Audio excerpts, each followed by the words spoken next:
and friend of the Town Hall Academy from Remarkable Results Radio. You know it, the only original weekly single-subject forum for the forever aftermarket student. Carm Capriato here, and we are talking training today and into the future, and the fact that the pandemic has forced us to rethink, actually break the box on how we get training and how we uphold knowledge transfer and accountability in a more virtual training world. I can tell you this, we had some deep think in this episode, and it will help you see what is necessary to provide your technicians and or yourself the type of and proper training as technology, hey, it's moving faster than the speed of sound. Here's a shout out to my friends at Shopware. Hey, you know, it's easy as 1, 2, 3. Shopware's shop management system allows customers to review, approve, and even pay for repairs all in one place. Keep your staff and your customers safe while maintaining profits and keeping your customers happy. Now learn more at getshopware.com. Hey, we're working hard to share the voices, ideas, and insights that are shaping the future of the aftermarket. And this episode is no exception. Find the key talking points that will make a great meeting agenda at remarkableresults.biz/A173. Now, here's a taste of what's to come. So I virtually took that group of students to the car with a scan tool, and instead of it being a room of 20 where nobody could see unless they were standing in the front row, everybody could see the tool because they had their own screen right in front of them.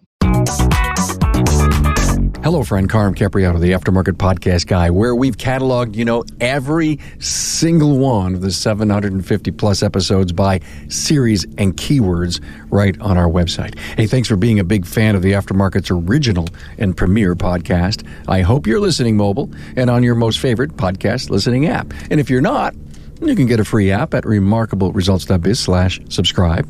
So honored to have you as a listener as we strive weekly, as I said, to give you relevant wisdom and insights to help you grow your business acumen every day. And hey, could you do me a favor, please? I'd like you to take a very, very short survey. It will help me continue to understand you and to formulate the evolving podcast so you continue to get extreme value. It's simple. Go to remarkableresults.biz/survey, and I thank you. Hey, Rich Falco came to me with this Academy topic, and I was hooked. Who wouldn't want to listen to a discussion on training 2020 and beyond, future techniques and strategies? Now, he brought along Jim Cokonis and Matt Fanslow. You know me, I'm a very curious person, and I want to learn something new every day. This episode brought out both of those traits for me. In fact, I got more than I anticipated, and I believe so will you. Look, the challenges we have now and into the future regarding training are so apparent in this episode. Will you shift and adapt to the many ways of acquiring training into the future? Will we be changing how we deliver knowledge? Do we need to let some of our old training techniques die? Will we embrace career pathing? And will shop owners be more supportive and pay for training? Some of these answers and more are here for you right now. Today, we chase training 2020 and beyond, the future techniques and strategies. Excited to have my panel here today. So much going on in my world. My hair is growing beyond what it is normal. Boy, look at my panel here. Rich Falco, instructor, Carquest Technical Institute, ASE Master Tech L1. Only 25 years, right? Give or take. Thank you. I'll take 25. Sure. Got it. Jim Cokonis, Carquest Technical Institute. God, since 2007, and you're a senior curriculum developer for CTI. Started full-time working at the Research and Development Center in January of 2016. Good to have you here, man. And Matt Fanslow, shop manager, lead diagnostician, Riverside Automotive, Red Wing, Minnesota. Hello, Matthew. Hello. Rich brought me this topic, and of course, he brought on Jim and Matt. I thought about it. I said, well, this is a great topic. So every time we have a topic like this, I write down stuff that I want to know from my guests. Virtual versus leader-led. Is this kind of learning made for everyone because we all have differing ways we learn? Is the travel expense issue going to be, I can save some money, older versus younger, and the different ways we all learn? What type of training, refresher, new update requires online leader-led? Another thought of mine.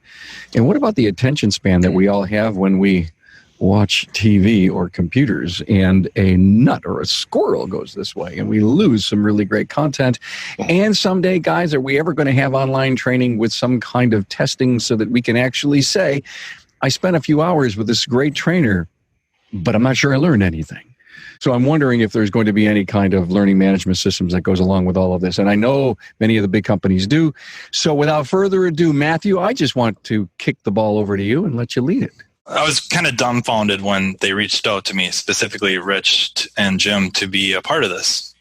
Why me? Honored. But when they proposed that question to me, the future of training, immediately my mind went kind of selfishly, they must mean after this COVID-19 thing and, presuming there is a new normal or a normal, return to normal. And then also technology-wise, not specifically vehicle technology, but the technology available even now to deliver training. So my knee-jerk reaction to them was whether this is the government opens up everything and just says, all right, we're back to normal, or everybody just gets sick of the not now the COVID-19, but sick of waiting, sick of the lockdown, that we kind of go back to normal, that I felt training for the most part would remain unchanged, that we would still have instructor-led trainings and stuff like that. Not positive about overall attendance to the big events where we have 1,000 techs. Are people willing, or 1,000 attendees? Will they still have 1,000 attendees? I kind of think they will. The other way I went was, have you ever heard of or used something called Oculus, namely Oculus Rift or Oculus Quest? These are VR headsets, and PlayStation or Sony has them that works with the PlayStation 4 as well. But if you've ever had a chance to put one of these on, the realism is unbelievable. It's unbelievable. And I felt kind of strongly right away when talking to these guys. They're really cool. We had kind of a meeting before this, and I tossed these ideas out. And, lucky me, these guys are really smart. They really opened my eyes, because what they want to talk about is much deeper than where I was heading.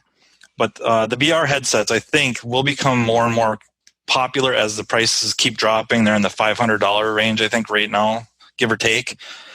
And then the real lead-in will be not only with gamers, but I think sports fans. I think that might be the new way we watch sports, is if your favorite team is playing and you want the best seats in the house, you can't afford the thousands of dollars tickets. Well, maybe for $100 you can sit on your couch with a VR headset and you're essentially there.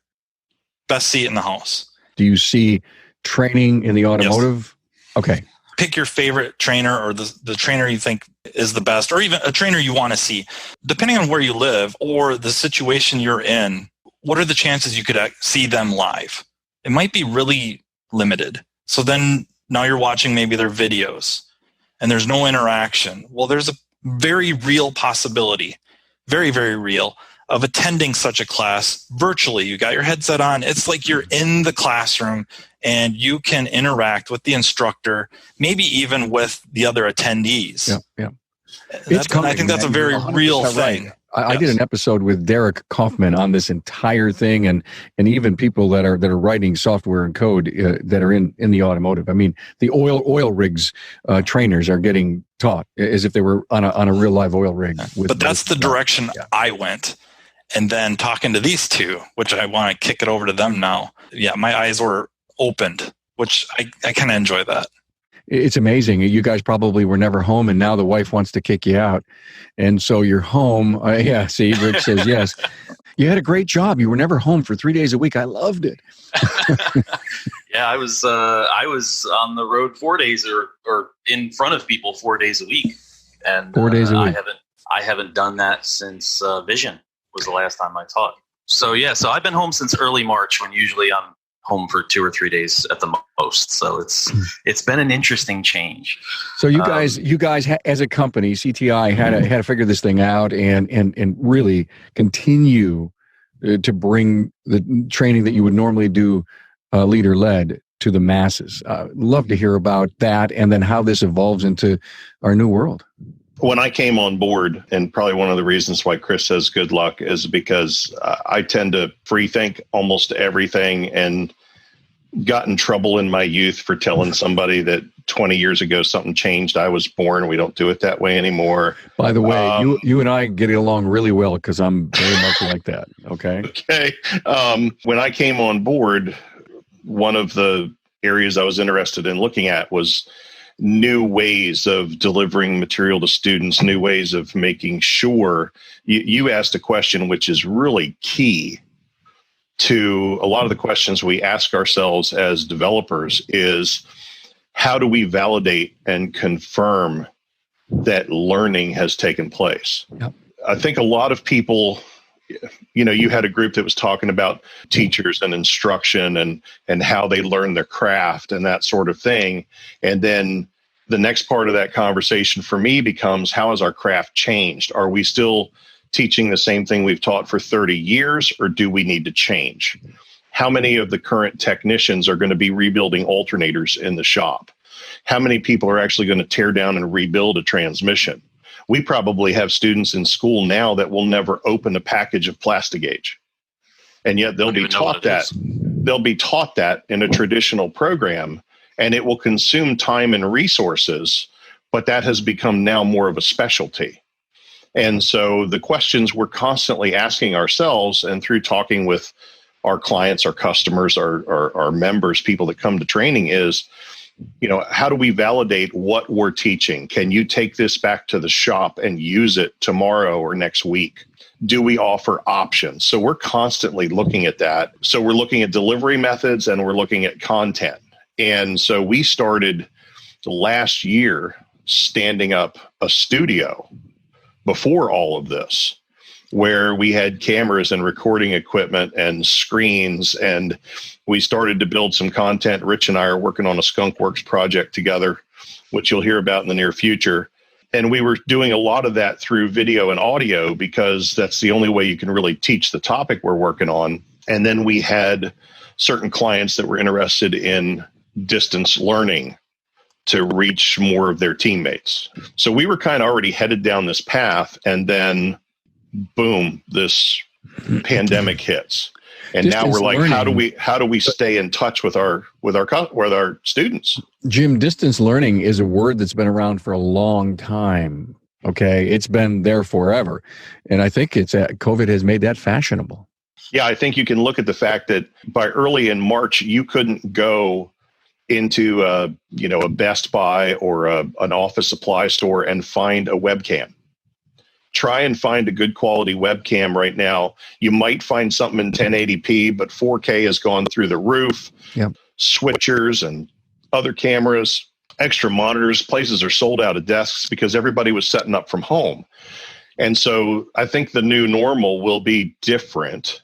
It seems like there are businesses all over the country, not just in automotive, that are figuring out, we can actually do some of these things effectively from a distance, but there are challenges. Many of us have sat in on webinars for years, and they are just a download of information, a lecture.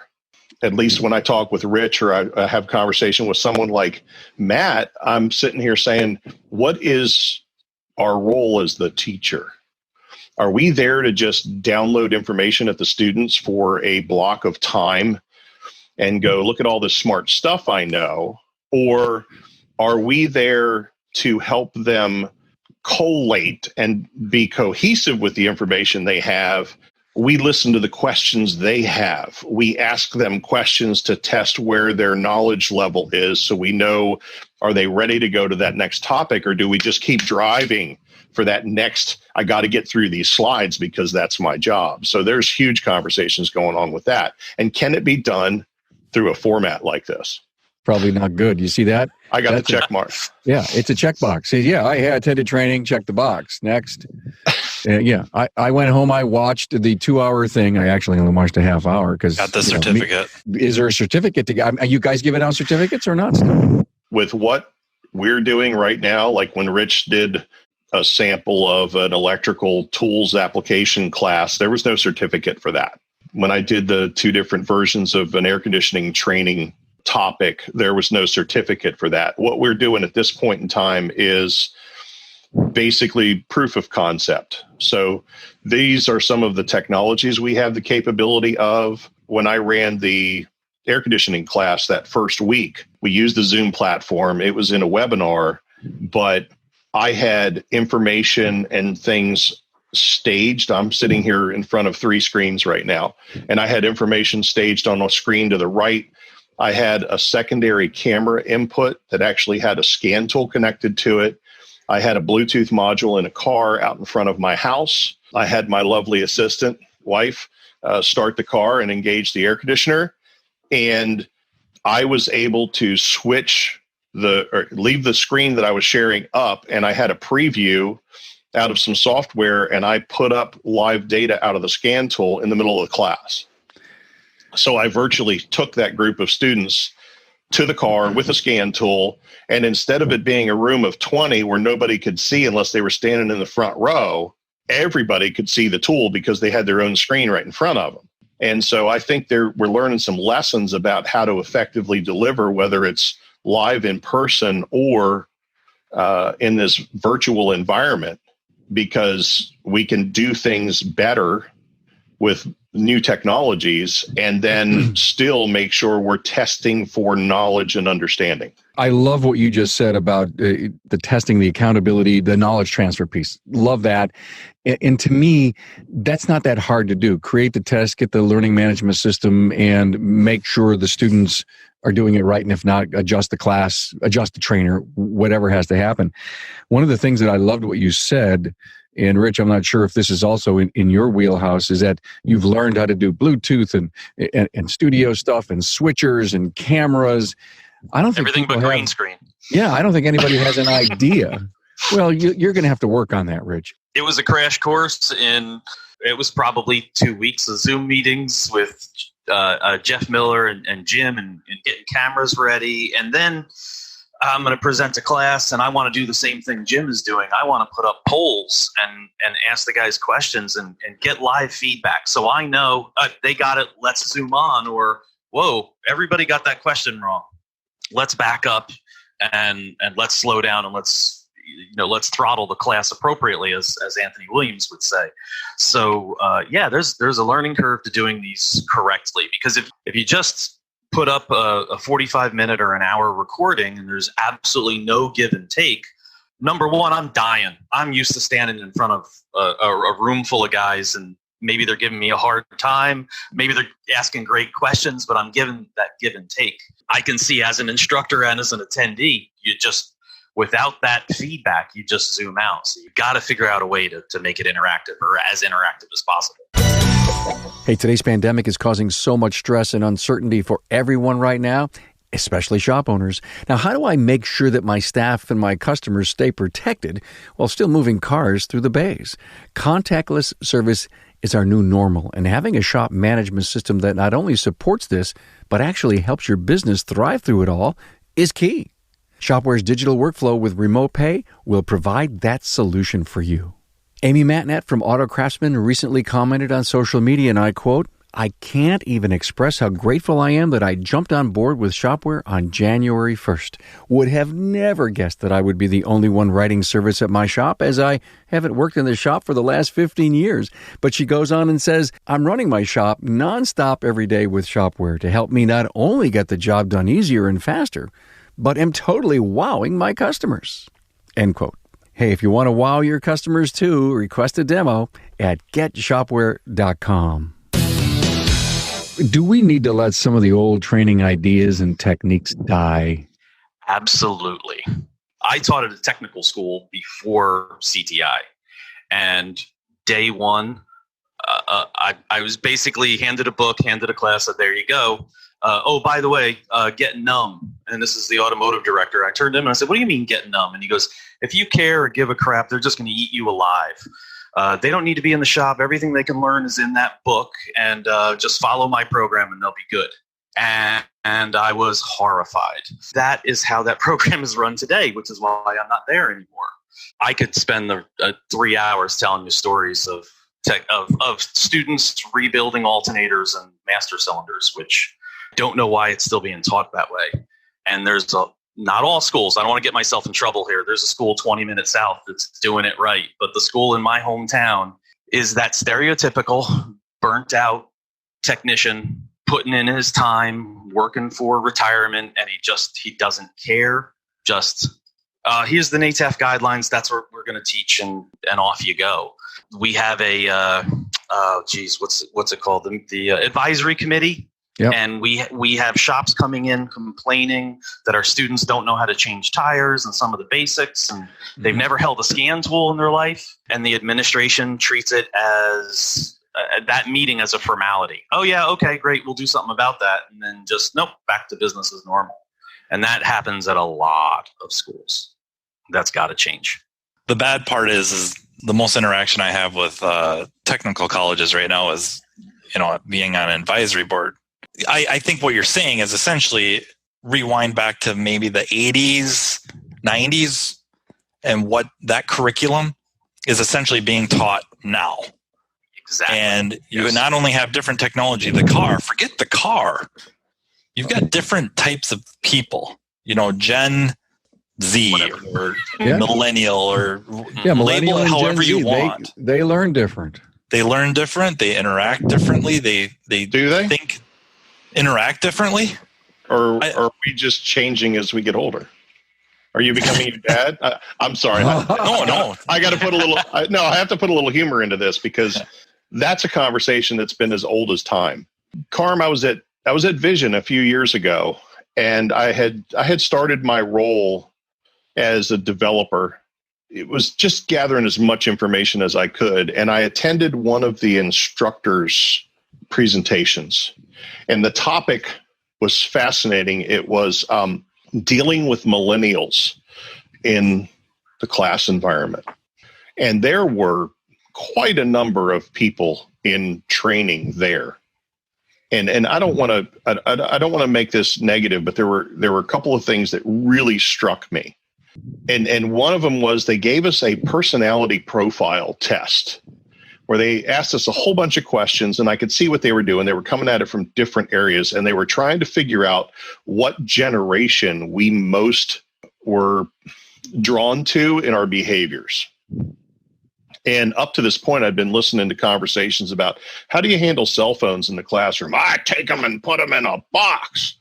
And there's no purpose for a cell phone. And these guys are sitting down there and they're texting in class. And then somebody in the room would go, well, we teach them to use it as a tool. Go find me service information. Go find me a procedure. Find me a torque spec. Use that device as a tool. No, they can't do that. And we see that in shops as well. Some shops are like, absolutely no cell phones. Now we want everybody to do digital inspections on something very much like a cell phone or a tablet. It's finding out ways to incorporate the new. But anyhow, in this survey, a lot of folks my age in the room, and I was amazed at how many people identified as silent generation or pre-boomer. And that was classified as an authoritarian style. And then we're wondering why we have trouble with younger generations because they're 2 or 3 generations removed from that boot camp style and a different way of interacting with technologies and things around them. So I found that striking. Out of 60 plus people in the room, I think I was one of 3 that identified as Gen X, which is what I am, which maybe is why I kind of get a kick out of hanging out with millennials and listening to how they think. So I think Gen X made the millennials. Yeah. It always makes me laugh when I hear guys my age complain about millennials, and I'm like, we raised them. That's right. Yes, it's all our fault. So Jim, I want to go to your point. When I talked about different ways to learn, you said, let me jump in here right away, and I heard what you say. There are ways to incorporate the new. Is this what you guys are working on? Yeah, so I know you've had conversations with Chris or listened to Chris talk about, a new thought process in training and offering a way for technicians to learn and go down a career path and continue learning and earning an actual certificate for an area of repair. So let's say a certificate in automotive electrical. The thought process is actually to go down the aircraft certification process. So I go through school and I go through, some online training, and I go through maybe some virtual stuff with some interaction. And then maybe there's a practice session where there's a proof of the fact that the students have learned. We actually test that they're able to do these things. And then that student could potentially go before a certification process where they would have to be prepared to take a written test, answer things orally. So not multiple choice, but can you explain to me how this particular electrical system works on one of these 5 different cars? And then if you make it through all that, you actually demonstrate the skill live to that assessor.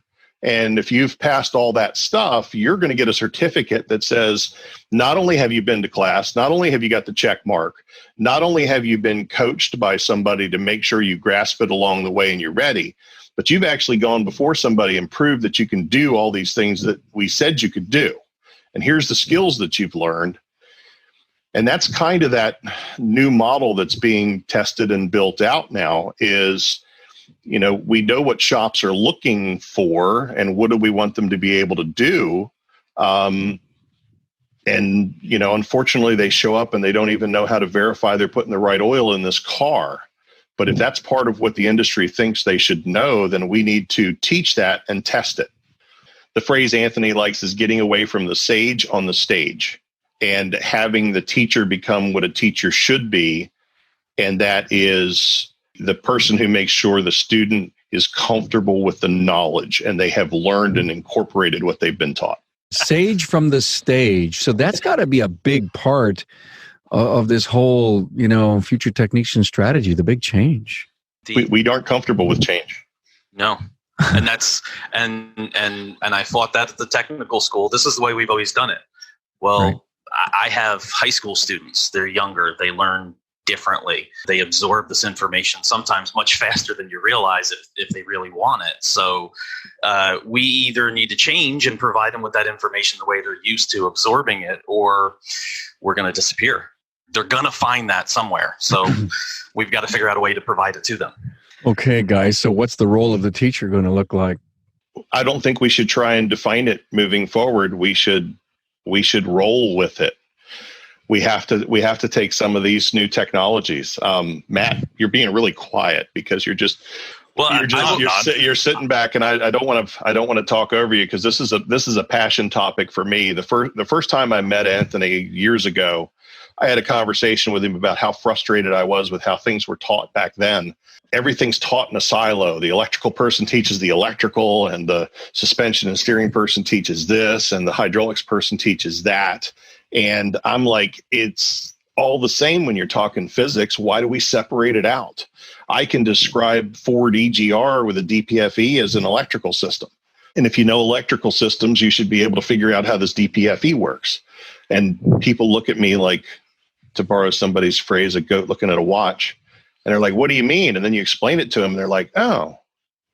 And so that was like one of the first conversations that when he was talking about designing curriculum that we had years ago. Well, that's kind of the whole purpose of science, is it keeps uniting things.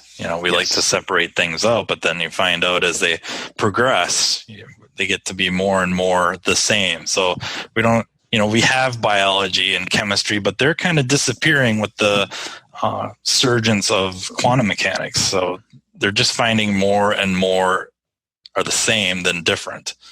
And I think that's kind of what you're going to on the car is this is hydraulic and this is electrical, but there's more similarities than you think. Maybe not perfect similarities, but enough to be very effective at diagnosing and repairing this vehicle. I will say that when Jim and I were talking about the subject, the reason that Matt jumped to my mind right away was that there was Tech Talks at Vision. Is what are the trainers of the future going to be? Some of us are getting old. I'm speaking for myself there. We need new blood and new ideas. So, we saw some along with me. We got some new blood out there, which we need. Maybe we should promote the fact that I've done 9 episodes with 3 technicians, Bob Hype, Peter Landry, and Matt Fanslow. 9 episodes. We call it Technician Talk, and they don't hold much back. No, they're some of the best ones. Whether I agree with them or not, they're some of the greatest and that, you're right. That's just like this discussion, agree or not. I mean, these things need to be said. They need to be brought up. We need to discuss this stuff because, hey, we could be wearing tomorrow's fashion today by these thoughts that you guys have or are working on. To a degree, terrible, terrible thing, the pandemic. Terrible. But I think we're going to look back and say, we reinvented ourselves. We pushed the envelope. We didn't think outside the box. We broke it. And you're smiling, Jim, because that's you. That's what you want to do, right? I'll sometimes get in trouble for my sayings because they can be a little brutal and direct. One of them is, I'm not here to herd cows. I'm here to make hamburger. And I don't want anybody to take offense to that, but it's like, why do we continue to do the same thing, especially if there's already a conversation of it's not working? If it's not working, it's like I'm going to put the third set of spark plugs on this vehicle and this misfire will go away eventually. When the engine's worn out and quits running. But the definition of insanity of doing that same thing over and over. And so we have to look. Expecting a different result. We have to look for those opportunities to go, hey, let me rethink this. You'll hear us older instructors, we tend to rebel against new technologies sometimes. And I've been told by a lot of people that I'm kind of weird because even at the age I am, I'm like, oh, I love computers and I love this and I love that. And I still game. But where we go is, oh, you can't learn anything off of YouTube. And there's even a joke patch about a YouTube certified tech. But look me right in the eye, Carm, through this virtual camera here and tell me you've never gone to YouTube and looked up something to fix at your house and it worked. 10 times or more. Oh, okay. And so we have to acknowledge that that's our current reality. Don't be offended by it. Embrace it. Yeah. And I think that plays into what you're saying. Maybe hopefully, or at least I'm going to try to attempt to sell you on. I was hinting at earlier with this is kind of skewing a little bit to the younger generation, those coming in or that have only been in this trade for a while. If they don't have that mechanical maybe aptitude, but the ability to picture something in their head through experience that's mechanically related, when they're reading through a procedure, how do they reference that? So those of us that grew up in our generations and earlier, you could argue we spent more time outside, or mom and dad, grandpa, whoever, the neighbor spent more time fixing cars or their lawnmower, or if their bike broke, an adult fixed it, or the teenage kid down the street, and you can watch that and you develop this, imagination of how this is going together, and you can relate to that. And if you don't have that experience, it's really hard to read through that procedure and imagine it in your head, what's going on. But if you can see a video of it, I can't picture this. What do they mean? Where is this? How do I reach that? Okay, well, I'm in a legitimate, and I don't want to insinuate YouTube's not legitimate, but I'm in my professional service information, doing it right, and I can't picture it in my head, and now I go to YouTube so I can see it happen. I'm not trying to learn the bullet or anything. I want to see how this is done, and now I got it. I know what they're talking about now, and I'm trying to build up that imagination, if you will, or that there's a technical term I had on the top. Mental model. Spatial thinking, that type, the ability to construct that.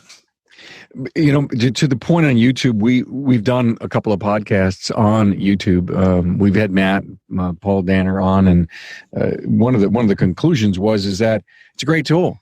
I remember getting on. I had a dryer to fix, so I got on YouTube. I found out how to fix it, and it was a circuit board thing, and I actually soldered something, and it was just so cool because I'm mechanically adept.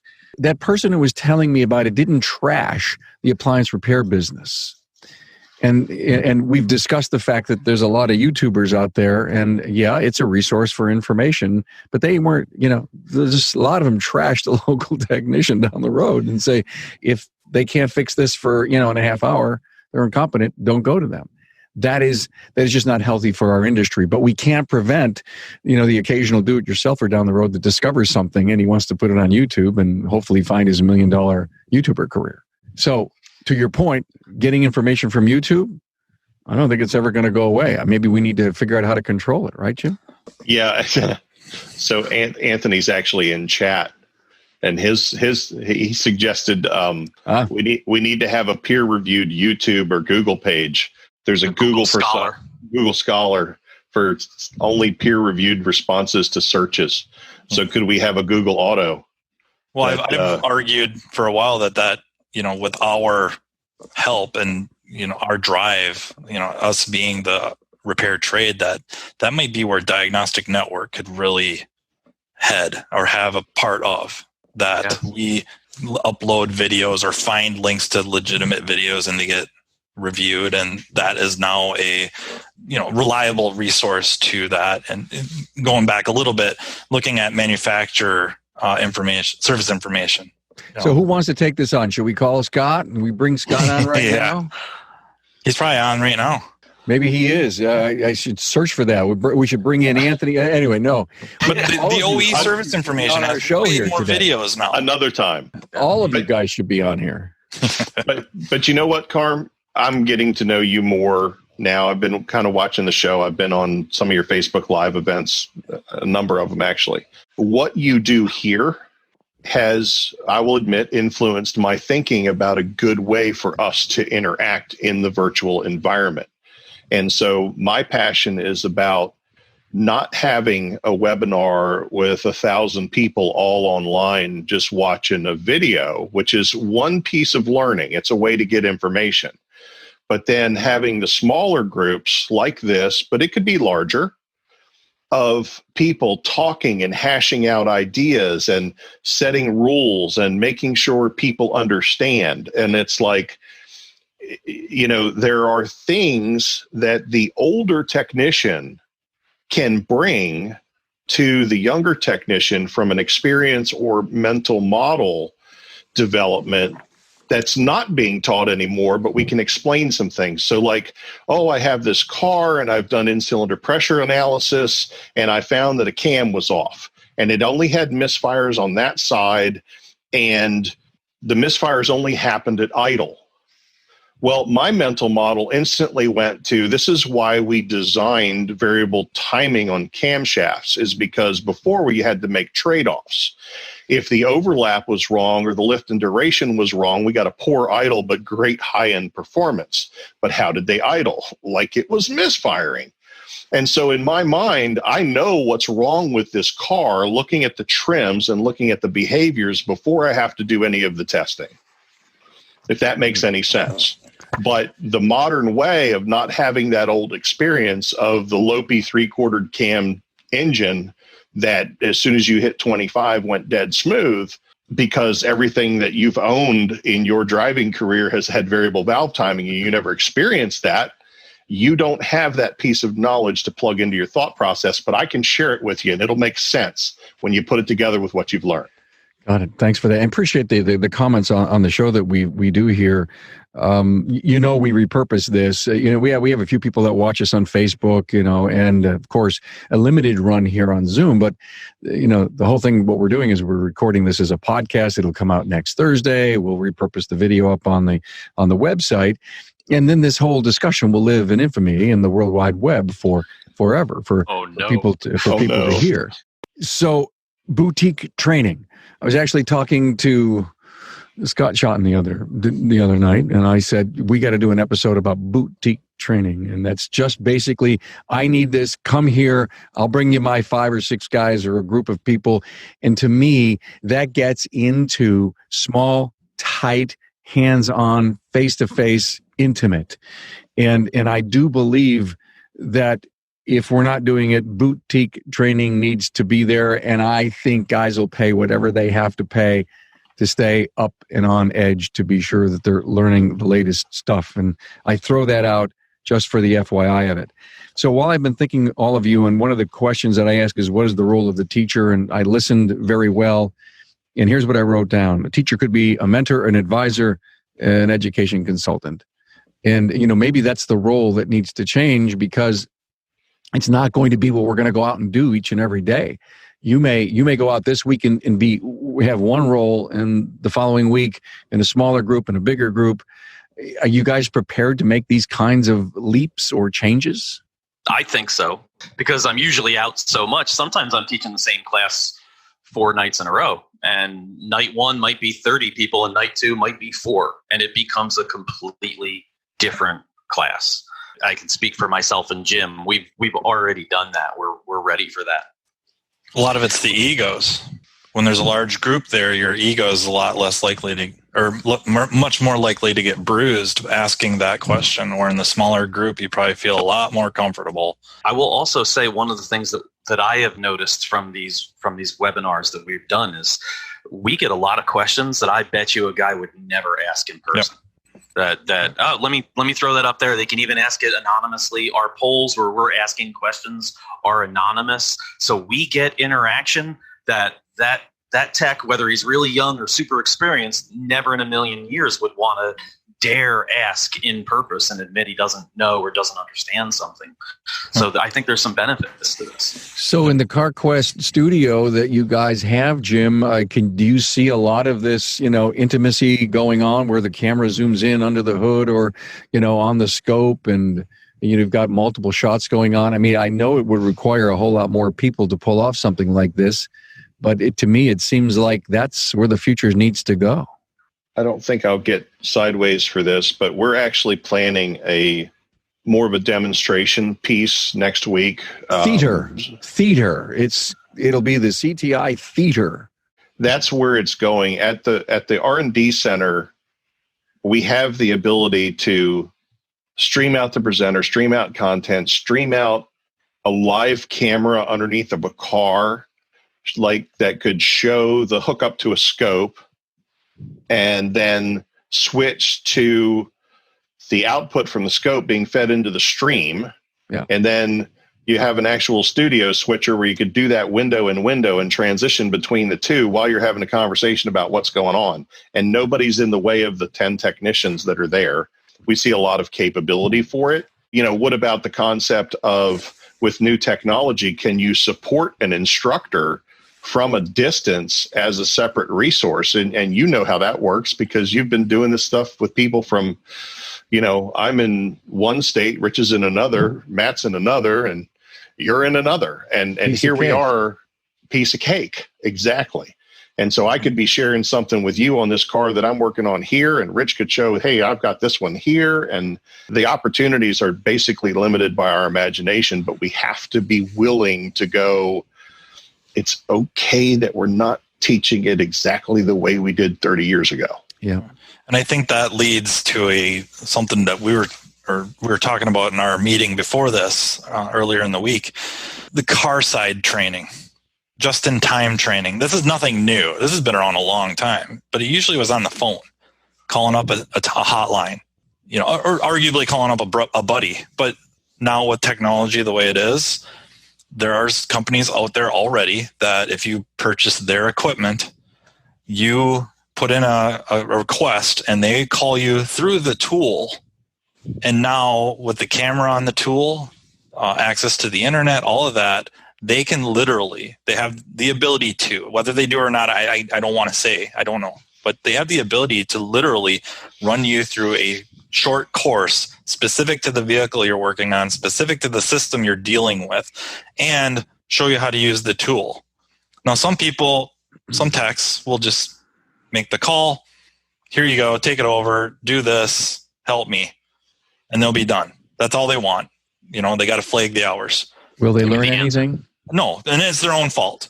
Maybe the tech line operator or that operator, maybe they're not the instructor type. I don't know. But there is definitely the possibility, or very real possibility, I think very good, that somebody like me would be just absorbing all this. Like, oh, wow, I didn't know it could do that. Oh, that's how you do that. And I was thinking about this problem completely the wrong way. Oh, that's how that system works. And now I will probably never make a request for that again. Maybe something else, but never on that again. I got better that second. That car, that interaction, I got better immediately. And I think that's going to become more and more common. There's so much that we left on the table that they're still on the table.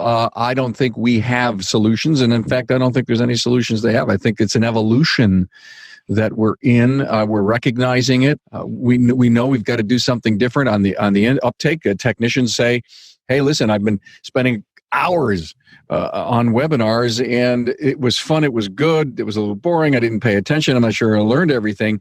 But now we got to tighten it up and discipline it. You know what I'm saying? It needs to be put a bow on this. And just because we check the box to say we did it doesn't mean that we learned anything. And I think for you guys, your ROI on training needs to, it's got to be there ultimately. If not, the investment isn't worth it. But I also think our service professional wants you to make their people better. And I don't care if it's boutique, if it's online, if it's leader led. In my opinion, and I could be wrong because I'm not the smartest pundit in the room, I think we're going to have a nice blend going forward in the years to come. And I think we're going to have more options. But I think the owners should say, certify my people. I want to know that they know this. And I think that's going to separate the men from the boys down the road. Well, because of that, I think with a supportive management, supportive shop owner, all the different delivery methods can play to all different sorts of learning techniques or learning, the way you learn versus the way I learn. Yep. That it starts to fall on, now it becomes the fault of the tech or the unsupportive shop owner to not learn how to learn and, become better. Rich Falco, thanks for bringing this to me, man. Instructor for Carquest Technical Institute. Jim Cokonis, Senior Curriculum Developer for CTI. Thanks, Jim. Good stuff here today. And Matthew Fanslow, Lead Diagnostician, Shop Manager, Riverside Automotive, Red Wing, Minnesota. Matt, thank you so much for being here, starting us off, and for your sage advice, even though you're not. That's hilarious. Bye, guys. Well played. Bye. Thank you. Bye-bye. Thanks for being on board to listen and learn from the premier automotive aftermarket podcast. Until next time.